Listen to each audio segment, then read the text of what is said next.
On level 26, the last level before free play, you unlock virtual processing, which is the most important aspect if you want to make automated free play. So, as you see, we have these three new things. So we have these factories. We have these factory virtual processing, which I'll call them. We have the shape analyzer, which is extremely important, and the comparer. So first, the virtual factories.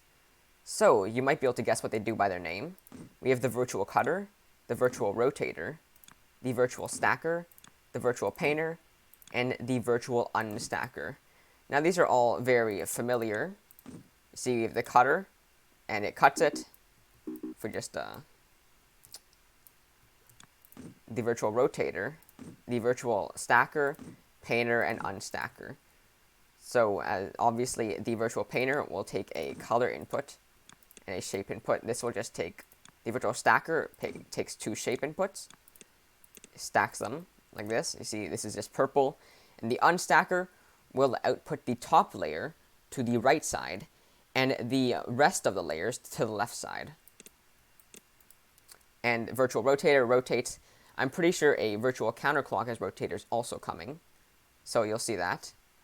And so these are pretty simple, but they allow you to take this hub shape right here, and we could take a bunch, let's say we take some unstackers, right?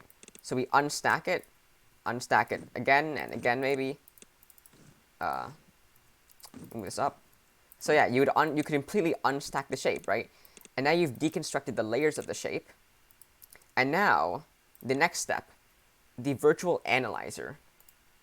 The way this works is it analyzes the top right quadrant of the lowest layer on a shape.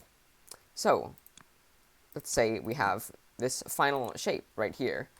As you see, if we look at it, the top right quadrant of the lowest layer is a blue circle. So it outputs the color of the top right corner on the left side and the shape on the right side. So what we can do, say we take the shape, right? So we have the first layer, and then we can take the virtual rotator and rotate it again. And if we do this 3 more times, and this, okay, let's move this here. Sometimes I do miss the insulators. But, okay, let's get the virtual rotator. We can use blue wire. Right?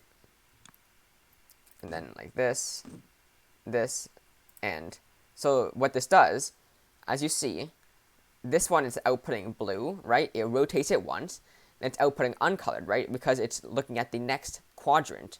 So now we have a full layer of a single shape outputting onto these lines, where it has each color of each quadrant and each shape of each quadrant. So that's how you use the virtual analyzers. So use these together, and you can completely deconstruct a shape and have all its information. Finally, we have the shape analyzer, or the shape comparer, I mean. The shape comparer, it's pretty simple. It compares the two inputs. So these can be any two. These can be a color, and obviously, like if you have two different colors, right, it will output 0. But if they're the same color, it outputs 1. This also works for shapes, of course, and even binary signals. So if we have 2 zeros, it outputs 1. If we have 1 and 0, it outputs 0. And if we have 1 and 1, this outputs 1. So very simple. A little quick snippet of information. Actually, I'll place this back. The virtual comparer actually acts identically to an XNOR gate. An XNOR gate is an XOR gate with a NOT gate. The reasoning is because this comparer outputs a 1 even when they're both off. So, if we see they both output 1, if we turn the A input, they both turn to 0. If we turn that off, turn on the B input, they both 0. If we turn on both inputs, they output 1. So that's just a little fact of information there. But that's not really that useful, because you can just have an XNOR gate. But this is actually probably better. It's a bit more compact, I guess. So that's all for the virtual processing.